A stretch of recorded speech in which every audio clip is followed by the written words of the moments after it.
歡迎各位家長同埋中三嘅同學收睇我哋今日有關於中學文憑試經濟科嘅高中課程簡介。我係袁家傑老師啦，咁係教經濟嘅。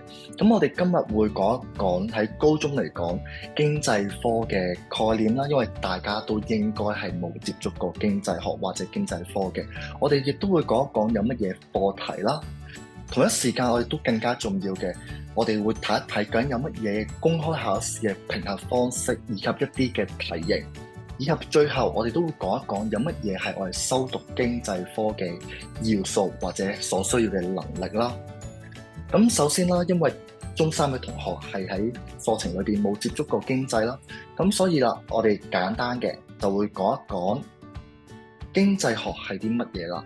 咁其實經濟學係一個研究人類行為嘅學科啦，當中研究係點樣分配有限嘅資源去獲得到一個最大嘅利潤。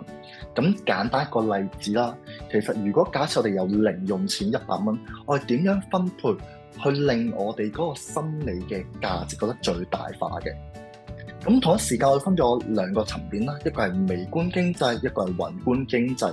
微觀嘅係研究個人同埋一啲企業嘅，可能自己一間公司啦；而宏觀嘅就係一個經濟體系，例如一個地區香港咁樣，再大啲嘅一個國家，可能中國咁樣。咁研究佢哋個運作，例如我哋可能新聞都聽過一啲 GDP 係啦為主啦。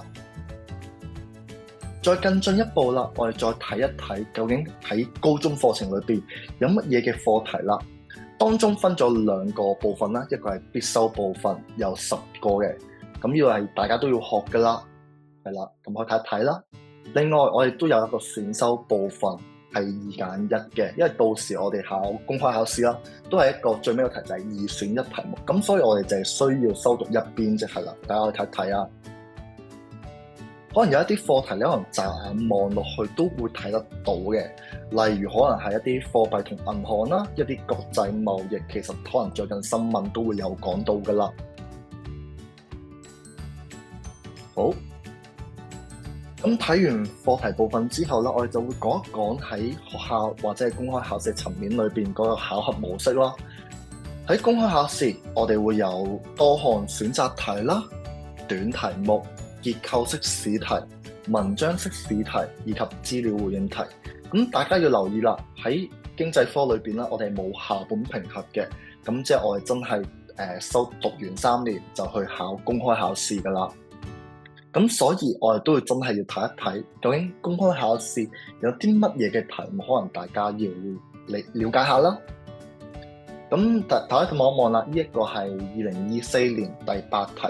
其實有一啲題目係同我哋嘅日常生活可能息息相關啦。高端人才來港計劃啦，咁俾准可證嘅。咁大家可以望一望，即係其實就係想吸引海外嘅專才嚟香港。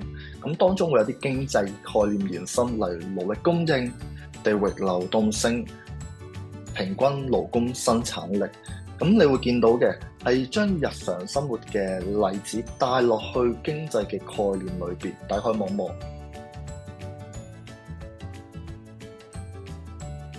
望。例如我哋匯率啦，係啦，咁大家如果去開旅行都知匯率好緊要啦，令到我哋嘅旅行嘅成本高咗或者低咗。咁所以啦，都係一個日常生活帶落去一個經濟嘅概念。係一啲進口總值、一啲生產成本，係啦。咁當然啦，其實都係俾咗好兩題啫。咁其實有一啲可能係背誦嘅定義題，有啲係概念嘅，有啲係應用嘅。咁暫時俾大家睇睇啲日常生活先。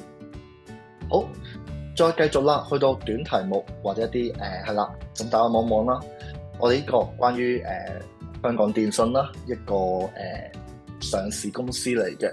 當中可能會描述翻一個經濟概念所有權嘅種類啦，或者喺我哋要去分析究竟喺東主嘅角度點解要俾股份而唔去做債券嘅優點缺點，你會望到㗎。其實好多層面上嘅都係一啲經濟概念打咗底，再去分析翻我哋一啲情況出嚟嘅。去到呢度，咁有機會就一啲額外延伸啦，亦都其實可以幫我哋分析緊一啲行為本身嘅，例如可能工業行為好多二氧化碳，我哋會有啲制度去做，究竟點樣去理解呢樣嘢呢？我哋可能新聞會見過，咁但係點解要做？呢一度就我哋可以分析到出嚟嘅。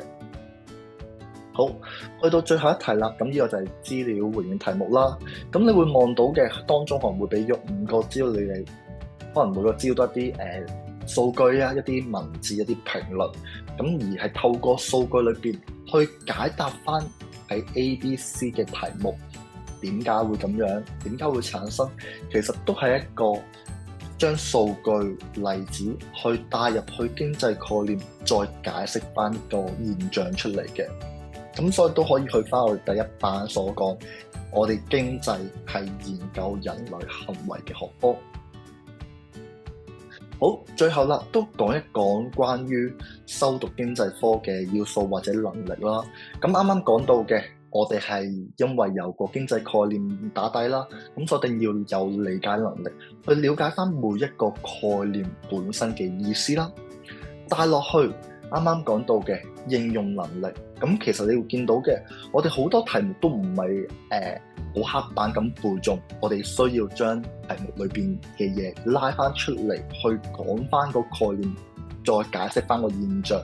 咁所以我哋有應用能力同埋一個分析能力，咁亦都係嘅。我哋有部分可能要一啲運算能力去計一啲失業率、GDP。